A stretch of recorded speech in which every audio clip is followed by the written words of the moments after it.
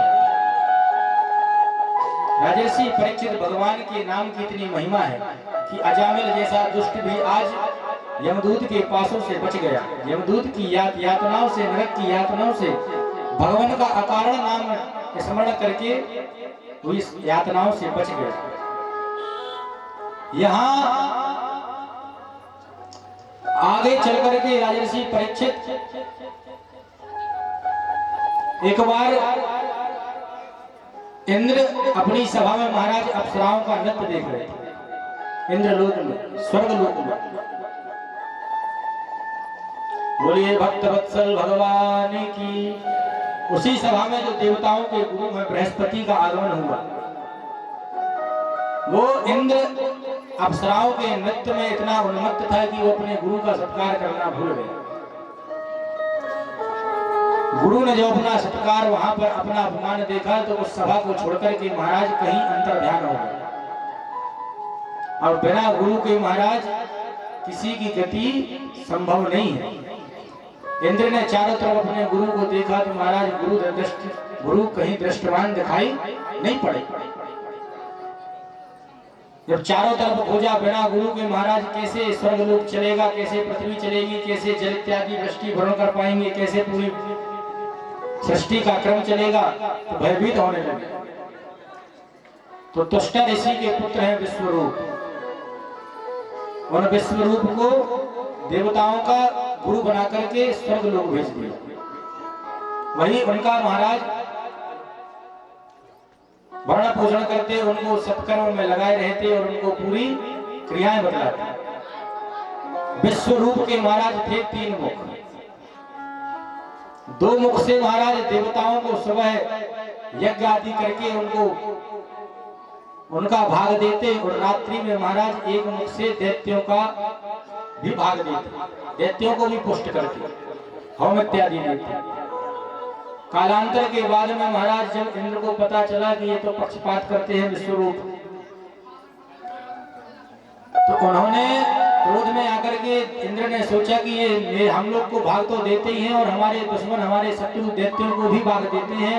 तो क्रोध में भर करके महाराज अपने बच्चे से उन विश्वरूप की हत्या कर दिया, वध कर दिया। तो विश्वरूप के जो पिता हैं तुष्टा ऋषि, उनको बड़ा क्रोध आया जब उन्होंने अपने पुत्र के मरने का समाचार सुना। तुष्टा ऋषि ने एक यज्ञ रखा। उस यज्ञ का उद्देश्य था कि इस यज्ञ कुंड से ऐसा पुत्र पैदा हो जो इंद्र को मारने वाला हो। बंधुओं, उस मंत्र को क्रोध में भर करके वो यज्ञ कर रहे थे, तो उस मंत्र में कुछ हलंत के कारण उस मंत्र का उच्चारण गलत हो गया। उस मंत्र का उच्चारण हो गया, पहले वो सोच रहे थे कि इससे ऐसा पुत्र पैदा हो जो इंद्र को मारने वाला हो, लेकिन शब्दों का उच्चारण गलत होने के कारण उसका उच्चारण हो गया कि ऐसा पुत्र एक यज्ञ कुंड से पैदा हो जो इंद्र से मरने वाला है। एक हलंत का भेद। इसीलिए जब भी हम अपने घरों में कोई कामना से पूजन रखते हैं तो किसी योग्य ब्राह्मण से ही पूजन कराना चाहिए। भागवत प्रमाणित है कि एक शब्द एक हलंत गलत होने से देखिए सब उल्टा पुल्टा होगा। अगर उदाहरण में देखा जाए तो कुंती एक बिंदी अगर हटा दी जाए तो क्या होगा? हम व्यास गद्दी से नहीं बोलेंगे, आप समझ गए होंगे। बोलिए भक्तवत्सल भगवान की। एक बिंदी से आज अगर कोई बिना पढ़ा लिखा व्यक्ति ब्राह्मण अगर आपके घर पूजन करेगा, रक्षण की जगह भक्षण कहने लगेगा, रा की जगह भा लगा देगा, तो मैया तो प्रकट होंगी लेकिन वो रक्षण नहीं करेंगी, वो क्या करेंगी? भक्षण। इसीलिए हमेशा योग्य ब्राह्मण से पूजन कराना चाहिए। बंधुओं, तुष्टा ऋषि का यज्ञ सफल तो हुआ, उससे एक पुत्र का विकराल पुत्र का जन्म हुआ, प्रकट हुआ। उसकी आंखें महाराज बड़ी बड़ी दैत्यों के समान लगने वाला, उसका